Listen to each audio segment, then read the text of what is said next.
어떤 사람이 한 사람을 만나게 됩니다. 신비로운 가면을 쓴 누군가를 말입니다. 자신의 얼굴을 감춘 그는 그 어떤 사람의 일을 방해하기 시작합니다. 어떤 때는 모아놓은 재산을 모두 다 빼앗아가 버립니다. 배가 고파 허기져 음식을 먹으려고 하는데 그 음식마저 빼앗깁니다. 피곤하여 잠을 자려고 하는데 잠을 못 이루게 방해하기도 합니다. 어느 날 세상의 명성과 영광을 얻으려는 순간이 찾아옵니다. 너무나 뿌듯하여 마음이 날아갈 듯합니다. 그런데 그 가면순자가 나타나 자신을 음해합니다. 없는 말을 만들어 퍼뜨립니다. 한순간 명성과 영광이 물거품이 됩니다. 하루는 결혼식을 올리게 됩니다.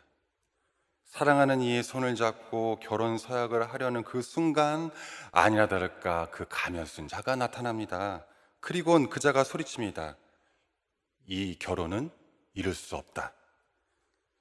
상황이 이 지경에 이르다 보니 더 이상 참을 수가 없습니다. 참다 못해 외칩니다. 도대체 너는 누구야? 얼굴 가린 그자의 가면을 확 벗깁니다. 그러자 가면 뒤에 감추어진 그 얼굴이 드러납니다. 누구였을까요? 맞습니다. 그 얼굴은 다름 아닌 자기 자신의 얼굴입니다. 뭐야 이게? 무슨 얘기 하려는 거야? 꿈 이야기입니다. 꿈속에서 자신을 그렇게 괴롭게 했던 그 가면 쓴 존재가 바로 자기 자신이었던 것입니다. 인간은 누구나 다 가면을 쓰고 살고 있지 않습니까? 이 무의식 영역인 꿈에서도 말입니다. 신앙적인 면도 마찬가지입니다. 우리가 신앙생활을 하면서 쓰는 신비로운 가면 하나가 있습니다. 바로 율법주의라는 가면입니다. 로마서 3장 20절의 말씀입니다. 그러므로 율법의 행위로 그의 앞에 의롭다 하심을 얻을 육체가 없나니 율법으로는 죄를 깨달음이라. 율법의 행위로 하나님 앞에 의롭다함을 얻을 육체가 없습니다. 율법의 행위로 그의 앞에 의롭다 하심을 얻을 육체가 없나니. 그런데 이 율법의 행위로 의롭다 하심을 얻으려는 것, 그것이 바로 율법주의입니다. 여기서 구분해야 할 것이 있습니다. 바로 이 율법과 율법주의가 다르다라는 것입니다. 율법과 율법주의는 구분됩니다. 율법이 무엇일까요? 율법은 한마디로 하나님이 누구신가를 보여주는 것입니다. 율법은 마치 빛과 같습니다. 칠흑 같은 어둠 가운데 비춰오는 빛말입니다. 칠흑 같은 어둠 가운데 빛을 만납니다. 그 빛을 통해서 우리는 깨닫게 됩니다. 아, 이게 빛이구나. 동시에 내가 더럽구나. 율법이 이러합니다. 율법은 하나님이 누구신가를 보여주는 동시에 내가 죄인임을 깨닫게 합니다. 율법의 역할은 실은 우리를 절망하게 만듭니다. 율법의 행위로 그의 앞에 의롭다 하심을 얻을 육체가 없기 때문입니다. 전혀 없습니다. 만약에 육체의 행위로, 율법의 행위로 의롭다함을 얻은 육체가 있다면 예수님께서 이 땅에 오실 필요가 없으셨죠. 율법을 통해 우리는 100% 절망케 됩니다. 그런데 역설입니다.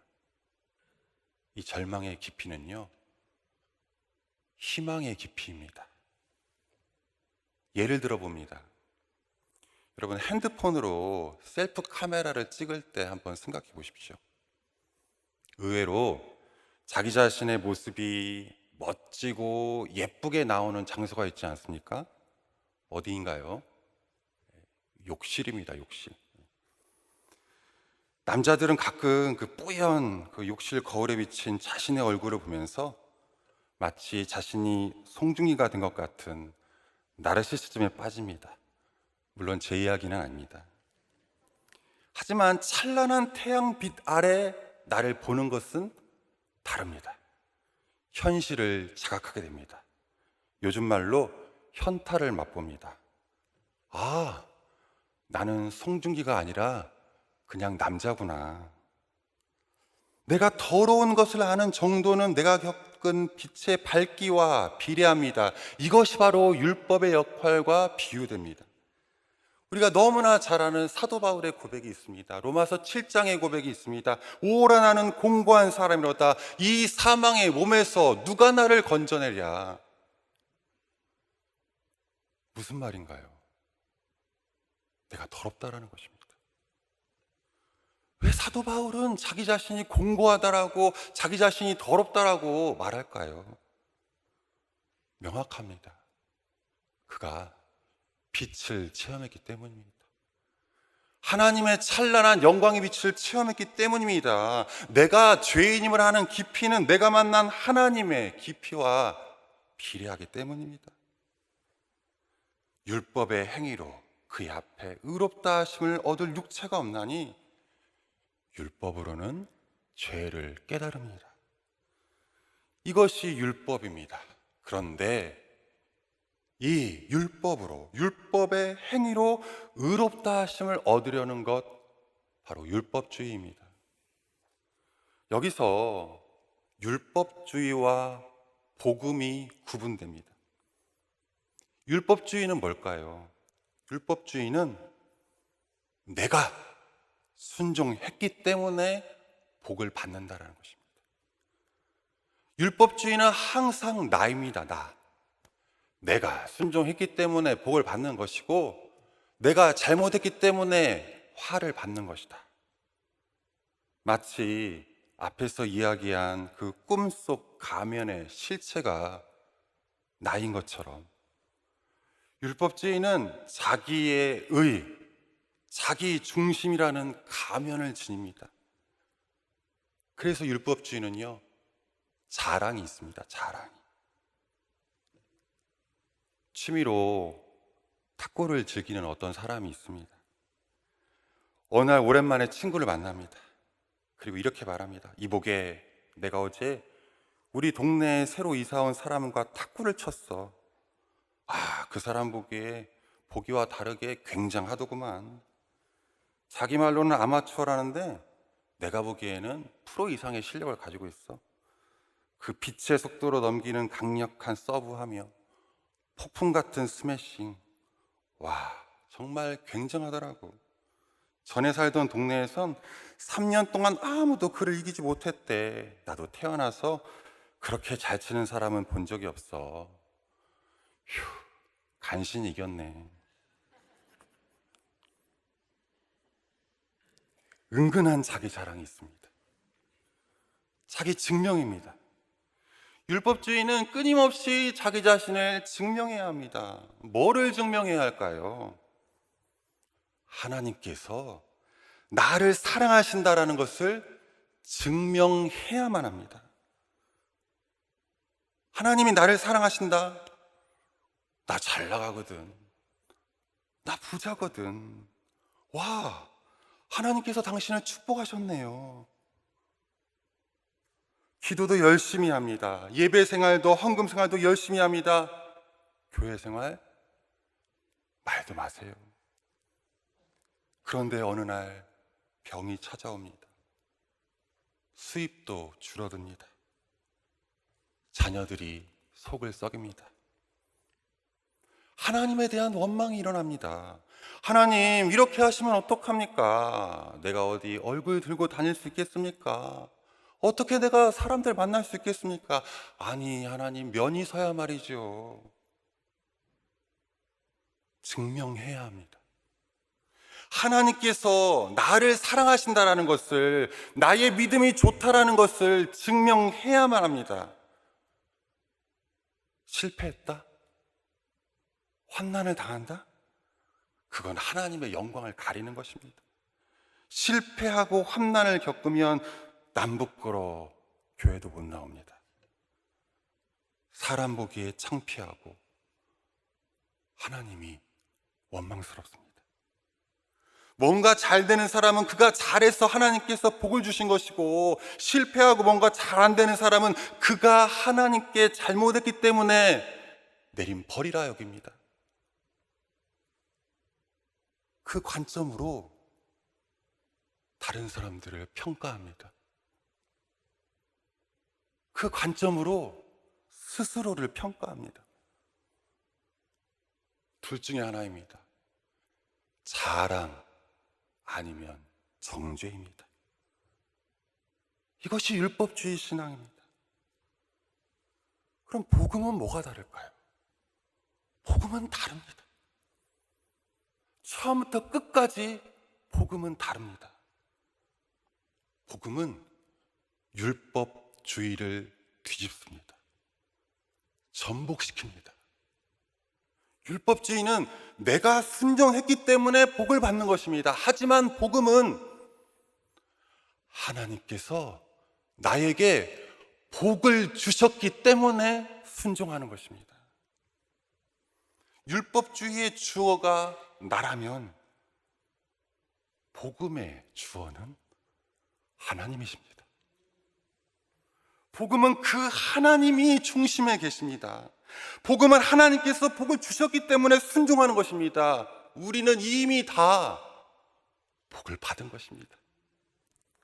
아니, 최 목사, 무슨 복을 받나? 복 같은 소리 하고 있네. 복을 받았지요.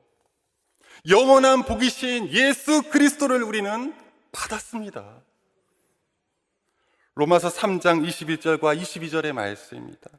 이제는 율법 외에 하나님의 한 의가 나타났으니 율법과 선지자들에게 증거를 받은 것이라. 곧 예수 그리스도를 믿음으로 말미암아 모든 믿는 자에게 미치는 하나님의 의니 차별이 없느니라. 여기에는요, 자랑이 없습니다. 여기에는요, 정죄도 없습니다. 왜요? 차별이 없기 때문입니다. 예수 그리스도를 믿는 믿음으로 말미암아 모든 믿는 자에게 미치는 하나님의 은이 차별이 없습니다.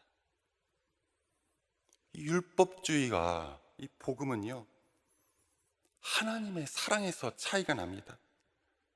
하늘과 땅의 차이입니다. 하나님의 사랑받은 자를 끊임없이 증명하려고 애쓰는 것과 하나님의 사랑을 받는 것을 믿는 것 다릅니다. 하나님의 사랑받는 자인 것을 증명하려는 신앙, 뭘까요? 율법주의입니다.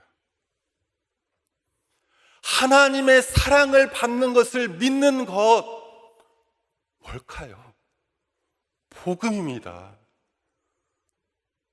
이 율법과 복음은요, 신자가 겪는 환난 때 드러납니다. 아주 극명하게 드러납니다. 율법주의 가면에서 실패와 환난은 뭐를 말할 걸까요? 하나님께서 내리신 저주입니다. 벌입니다. 내가 하나님께 뭔가 잘못해서 하나님께서 나를 벌하시거나 저주하신 것입니다. 옆에 있는 김 집사에게도 그런 것이죠. 입술로는 사랑의 하나님이라고 고백합니다. 그런데 실제로 만나는 하나님은 어떤 하나님이신가요? 감시자의 하나님은 아닌가요? 나의 일거수일투족을 감시하시는 하나님은 아닌가요? 하지만 복음은 다릅니다. 실패하여도 환난을 당해도, 부자가 아니어도 하나님께서 나를 사랑하신다는 확신이 있습니다. 어떻게 그럴 수 있을까요? 어떻게 그럴 수 있을까요? 로마서 5장 3절부터 5절까지의 말씀입니다. 다만 이뿐 아니라 우리가 환난 중에도 즐거워하나니 이는 환난은 인내를, 인내는 연단을, 연단은 소망을 이룬 줄 알미로다. 그 뒤에 말씀이 중요합니다. 소망이 우리를 부끄럽게 하지 아니함은 우리에게 주신 성령으로 말미암아 하나님의 사랑이 우리 마음에 부은 바 됨이니. 우리가 가난하고 실패하고 환난을 당한다 하여도 부인할 수 없는 하나님의 증거, 명확한 증거, 사랑의 증거가 여기 있습니다. 누구일까요? 성령이십니다. 우리에게 주신 성령이십니다. 소망이 우리를 부끄럽게 하지 아니함은 우리에게 주신 성령으로 말미암아 하나님의 사랑이 우리 마음에 부은 바 됨이니. 이것도 하나님의 사랑인가요? 정말 이것도 하나님의 사랑인가요? 바로 그 순간에 성령께서 우리의 마음 가운데 하나님의 사랑을 부어주십니다. 내가 믿는 것이 아니라 성령께서 하나님의 사랑을 우리 마음 가운데 부어주셨기 때문입니다. 내가 믿는 것이 아니라 하나님께서 나를 믿게 하셨기 때문입니다. 복음은 내가 믿는 게 아닙니다. 복음은 하나님께서 나를 믿게 하신 것입니다. 그 환난 가운데 성령께서 우리를 조명하십니다. 십자가에서 주님이 너를 위해 죽으셨다.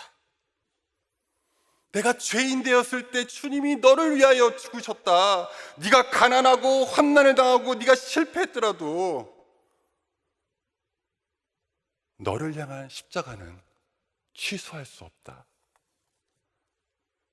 성령께서 하나님의 사랑을 우리에게 확증하십니다. 성령의 도우심으로 십자가를 통해 하나님의 사랑에 머물게 됩니다. 바로 그때입니다. 바로 그때입니다. 나에게 씌워진 율법주의 가면을 벗게 됩니다. 이제 세상은 완전히 다르게 보입니다. 갈라디아서 5장 18절의 말씀입니다. 우리 화면 참고하시고 함께 읽도록 하겠습니다. 너희가 만일 성령의 인도하신 바가 되면 율법 아래에 있지 아니하리라. 우리가 성령의 인도하심을 받게 되면, 복음에 머무르면 더 이상 율법주의 가면 아래 있지 않게 됩니다.